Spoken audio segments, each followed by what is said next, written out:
Welcome to the today's lecture about cold abscess.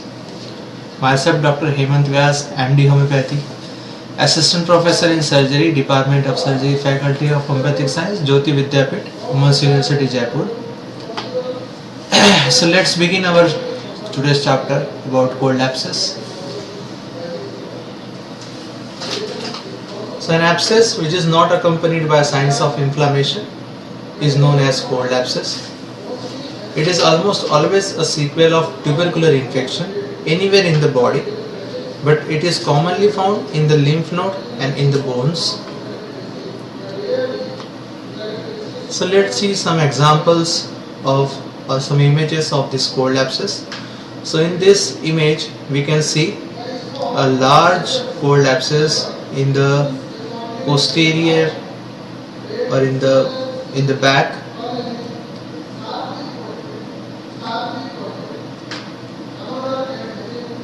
This is another example.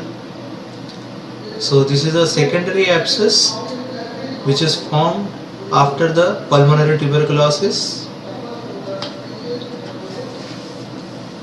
One more example. So if the mesenteric lymph nodes are enlarged, so after the enlargement of lymph nodes due to tuberculosis, there is caseation necrosis and it results into a large abscess sometimes. So we can see it in this image.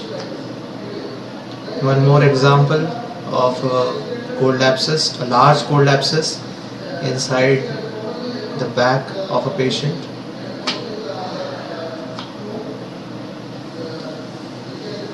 Now let's see the pathogenesis of the cold abscess or how this cold abscess is formed. So cold abscess is basically formed by a collection of products of liquefaction and reactive exudation. This liquefaction and reactive exudation is due to the tuberculosis infection. It composed of mainly serum, leukocytes, caseous material, bone debris and tuberculous bacilli. It tracks away along neighboring vessels and nerves to reach surface. So this cold abscess has some fat and it pushes out at the site of least resistance. So it may break inside into any viscera or it may come out on the skin. It may burst to form a sinus which is known as tubercular sinus. The sinuses are commonly found in the cervical lymph nodes. Now let's see what is the composition of a tubercular abscess. It mostly composed of serum, leukocytes, caseous material, bone debris and tubercular bacilli. Let's move forward. Now let's see what are the common sites of the formation of this cold abscess. So as we have discussed, it is sequel of tubercular infection. So it is commonly found in neck and in axilla. It may also be found in groin, back, the side of chest wall. So these are the sequel of tubercular infection of spine, ribs and posterior mediastinal group of lymph nodes. Now let's discuss the clinical features of cold abscess. Cold abscess is painless swelling. It has insidious onset. It is soft and smooth mass. It has cystic consistency. The fluctuation is present. The slip sign is negative and there is no translamination. So let's see it in detail. First, the painless swelling. Why the cold abscess has painless swelling? Because it is a tubercular inflammation, a tubercular infection, and the caseation and liquefaction is formed, but there is no signs of inflammation. That's why we call it as a cold abscess.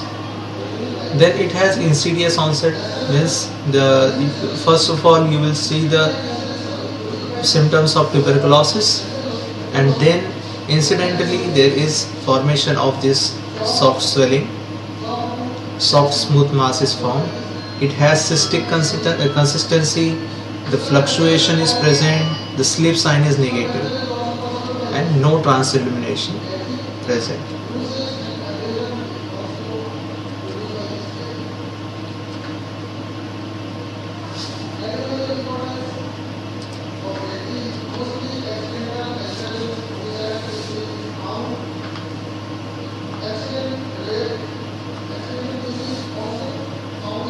So after the formation of this cystic swelling, sometimes the pus may get exudated inside a viscera, or it may come out on the skin. So that's how it forms a sinus or a ulcer. The ulcer is known as cold ulcer. The superadded infection with pyogenic organism may occur after the ulcer is formed. The constitutional symptoms like low-grade fever, cough, weight loss, loss of appetite, all these are related to the tuberculous infection.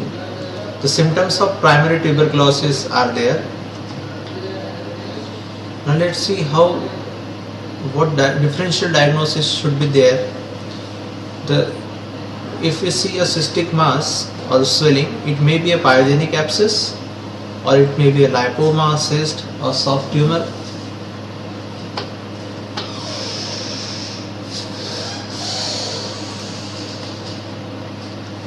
So treatment of cold abscess, we can prescribe anti-tubercular drug first, or we can straight away go for aspiration and surgical management of the cold abscess, that is direct incision and evacuation of the caseous material. Thank you.